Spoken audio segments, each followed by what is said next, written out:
Hello, friends. Welcome back to the channel. Today I want to talk about AI from the perspective of a guitarist and literary scholar.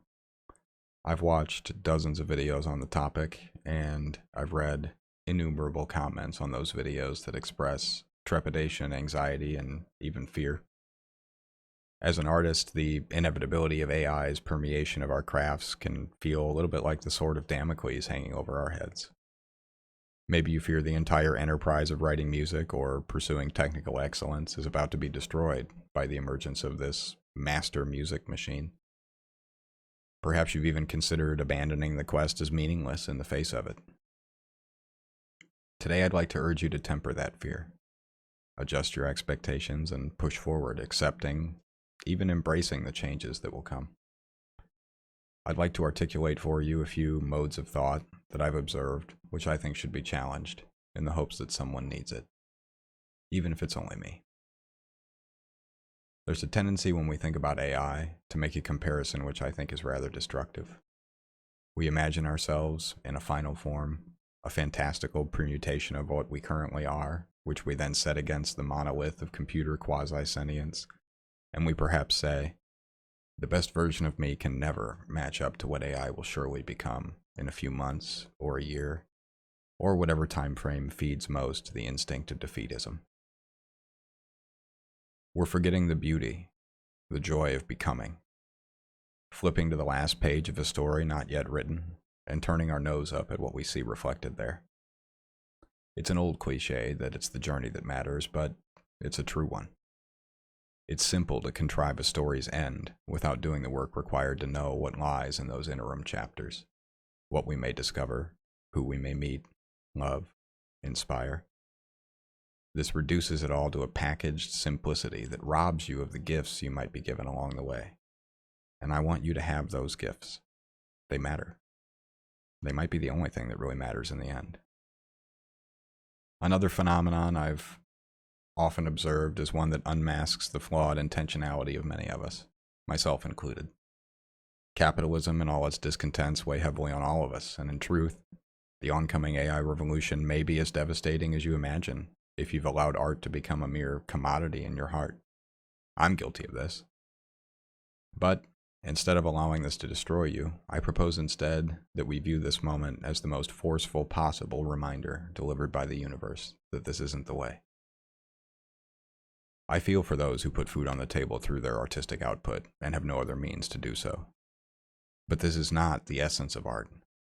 For many of us, myself included, we've been somehow duped, or duped ourselves, into believing that the creation of art ought to be cradled in the pursuit of this monetary end. That this is the marker of success, of prowess, of power. But it isn't so.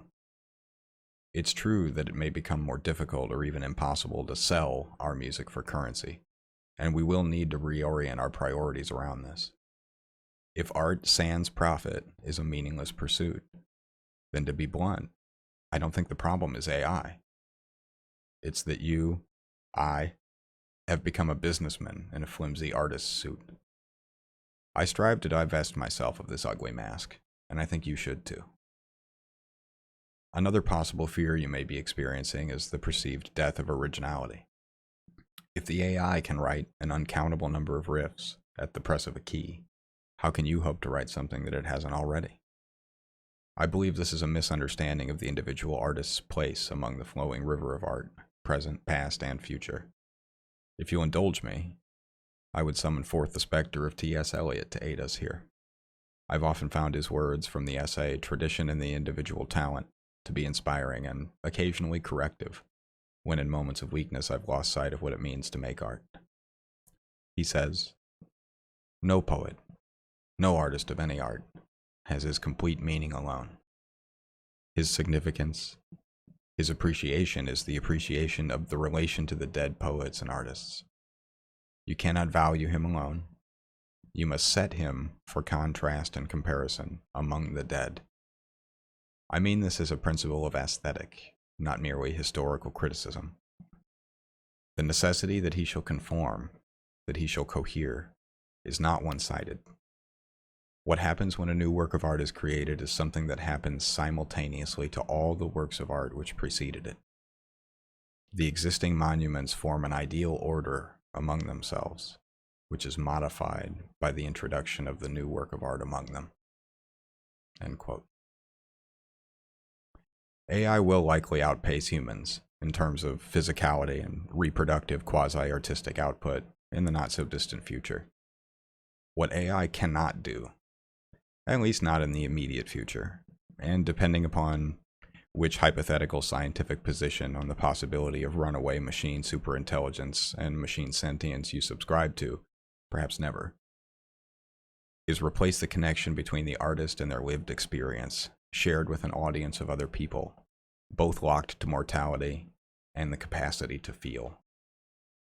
Art is not made to say, look what I can do, but rather feel what I felt. So long as the limits of language prevent us from beaming our experiences into the brains of our fellows, so long as we keep in our hearts the care for that shared lament of time's passing and the significance of the meaning which we do not find but make, so too will there be a place for the musician, for the artist. I'll see you next time. I appreciate you.